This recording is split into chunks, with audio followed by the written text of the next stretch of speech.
Every year at Site 1 in beautiful Oglebay Park, a magical transformation takes place.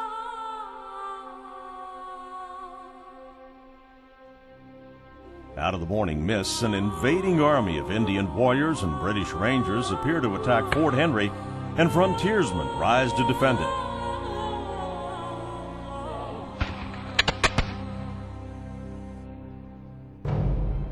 The frontier of that time was a place of great danger and adventure. The chance of long life or immediate death rested on a rifle's sights or a tomahawk's edge. Each Labor Day weekend, Fort Henry Days brings those black powder days of gun smoke and glory back to life.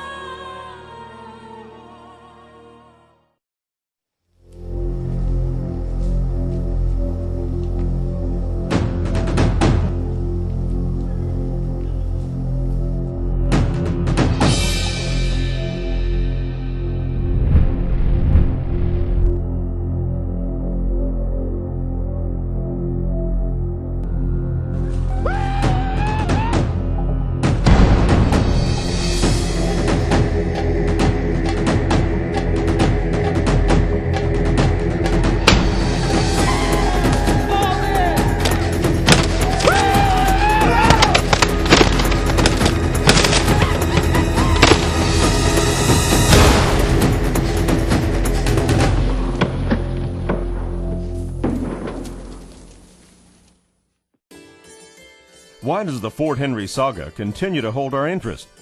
How is it that after 200 years, the deeds of our pioneer ancestors still continue to amaze us? The answer revolves around two epic sieges that the fort withstood and the legends it created as the Alamo of the East.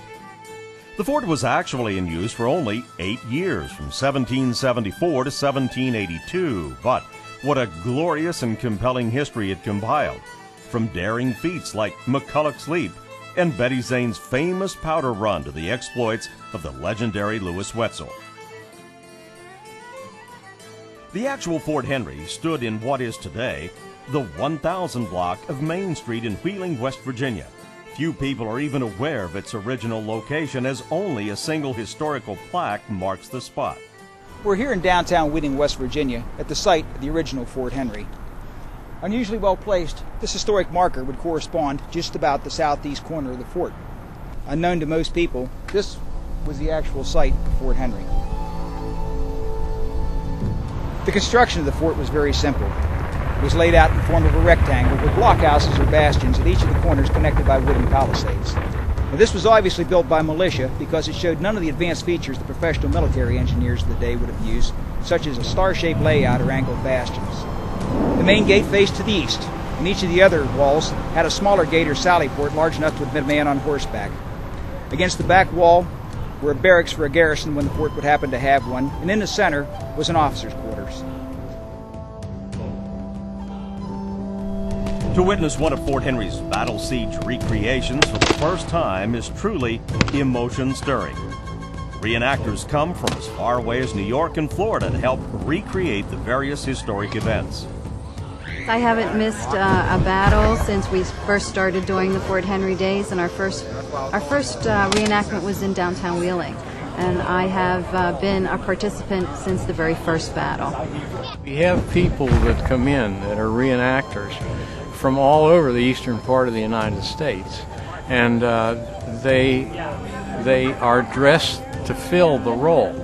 When these reenactors come here, they truly step into their roles. You have Indian reenactors who will act like Indians for the entire weekend, or French traders who will take on that persona.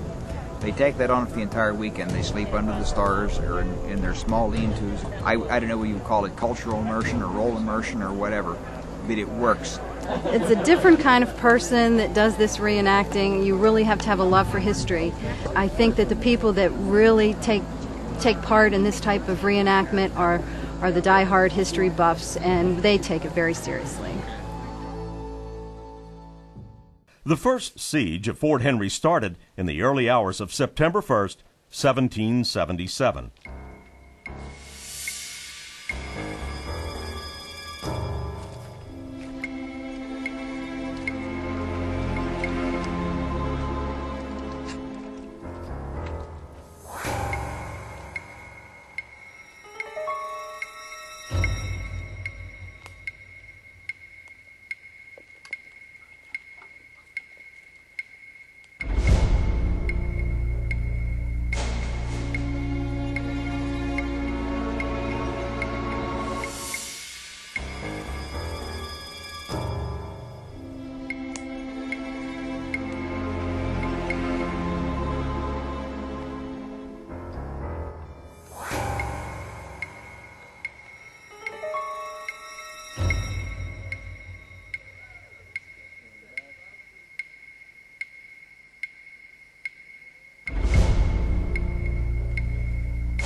The dramatic high point of the battle occurred when, to avoid capture by the Indians, Sam McCulloch literally took a leap into legend as he and his horse took a death-defying plunge from the top of Wheeling Hill to the creek 300 feet below.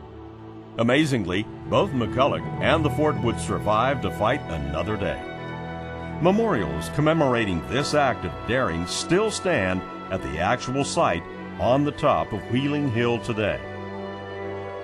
A few years later, during the second siege of Fort Henry on September 11, 1782, a huge force of Indian warriors and British Rangers surrounded the fort. Near evening, a demand for surrender was made, along with a promise of leniency, but the settlers behind the walls had no illusions about their fate.